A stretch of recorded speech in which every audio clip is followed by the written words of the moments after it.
Alright, let's talk about Grayscale. The reason why I love using a Grayscale is because picking out the fabrics for a quilt is one of the most fun parts of making a quilt. And especially if you're not designing the quilt, which I personally think is the most fun part, then picking out the fabrics is the most fun part. So I just don't feel like having a pattern that says you need to use this, this, this, and this fabric is helpful. Why a Grayscale is great is that if we use my Joy pattern as an example and we look at this black and white picture of her face, you can see how her face translates in black and white, and you can see how it translates into color.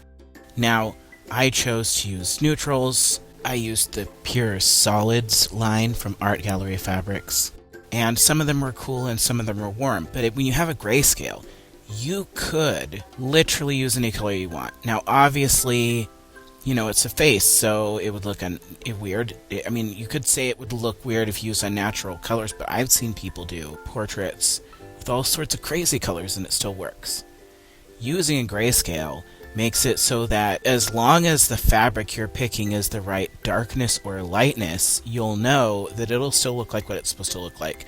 And it gives you a lot of leeway to choose the colors that you want. So I'm going to explain sort of how to use it, and it's actually super easy. I used to be a hairstylist, so if any of you are hairstylists and you're watching this, you're going to laugh because I'm basically using the concepts that we use for hair color in quilting, because why not? Okay, if we look at the Grayscale here, and we can see there's a piece of fabric by it. If I want to know how light or dark this fabric is, you see I've sort of laid it over the Grayscale. I can take a picture of it with my phone, go and put a black and white filter on it, and now we can see here what it looks like with a black and white filter on it. Then I'm just going to look at which square there does it blend in with the most. And that's going to tell me how light or dark it is. So I would call this a 6. Now obviously this fabric is not it's inconsistent, right? But overall, it looks to me the closest like the number 6 block. That means that when I'm picking out fabrics and I'm looking at, the pattern, if it says that it needs a 6, I could use this fabric because I know that that's how dark it is.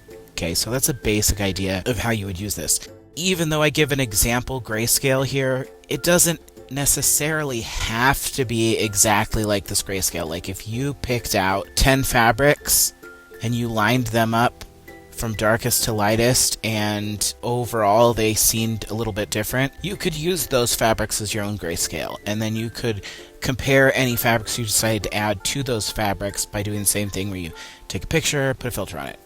Okay, so here is an example of where I have like dark to light fabrics lined up, and then here I can see with my Grayscale I could figure out which one goes with which number, and this will also help me decide if I have two that are too close or if I need to add one, because although I use a 1 through 10 Grayscale, in some of my patterns I will add some sort of 0.5s like 4.5 and a 5.5, so you could choose to make it more complex by adding more fabrics, or you could simplify it by just rounding up or down and sticking with the 10. How light or dark something is without a black and white filter can be a bit confusing and deceiving, because if you look at this picture here, you see I have a fabric that's blue and I have a fabric that's sort of an orangey brown. Now these are very different colors, and cool colors can tend to look a little bit darker than warm colors. But when I put the black and white filter on it, they look almost exactly the same. So this can also help you from picking colors that will kind of end up looking muddy because they're all, the same depth. So my hope with this was to give you a lot of leeway as far as choices of fabric, but also enough direction that you can understand the patterns. So I hope that this was helpful. If you have any questions, you can always email me through the website.